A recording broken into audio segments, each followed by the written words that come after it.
This is a quick video just to explain a little more what I did with the lipos. Now, at first, I was trying to solder to the tab on the lipo pack. I don't know, I've heard some say it's aluminum. I also saw videos where there's actually nickel tabs on the lipos. So maybe it's nickel, maybe it's aluminum, I don't know. All I can tell you is I was trying to use the wrong solder, 96.4 solder, which is very, very hard solder that takes very high heat. So that solder wasn't working. So the next day I went to the auto parts store and I got 4060 solder, which is very soft tin solder with a rosin core. So I got the right solder. I had the wire, I had it tinned, and I snipped it down the middle of the wire, right? So it opens up like a claw of a crab, and then I used that to crimp it onto the tab.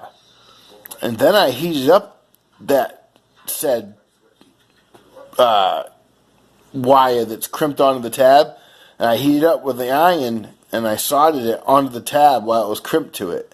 So that's how I got it to stick to it. That's how I got the connection. That's how I got a good connection, because I crimped it around it, and then I soldered it.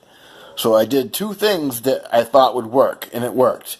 So far, anyways. I mean, I haven't been able to drive the truck, because I'm waiting for new tires and wheels to come in the mail, because my other ones, I destroyed the rims on them.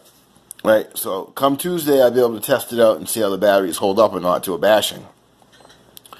I look for jumps, and I'll hit it hard and use it like I normally would, and we'll see how it goes.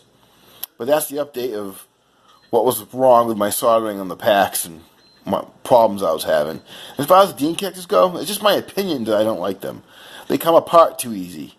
And if I can pull them apart easy, what's to say I hit a 5-foot jump, my truck lands, and the battery connectors come apart, or they wiggle, and I get a shock, or something metal goes between the two tabs because the plugs came apart, and I short circuit my ESC and I fry my electronics, right?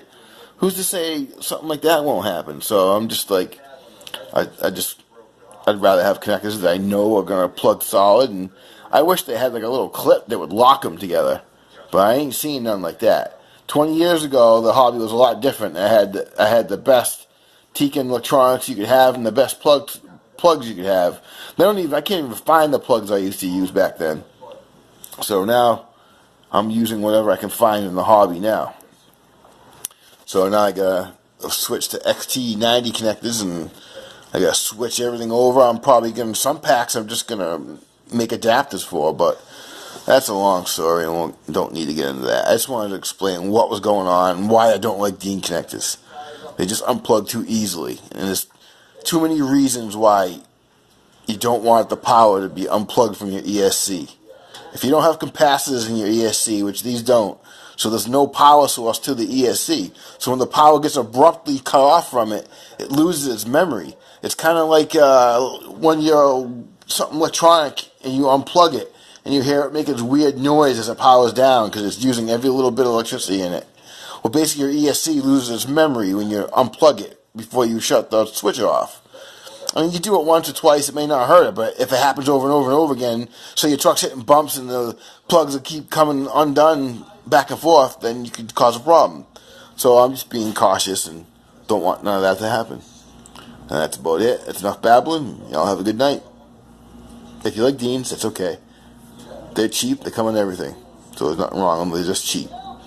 Y'all have a good night. Bye.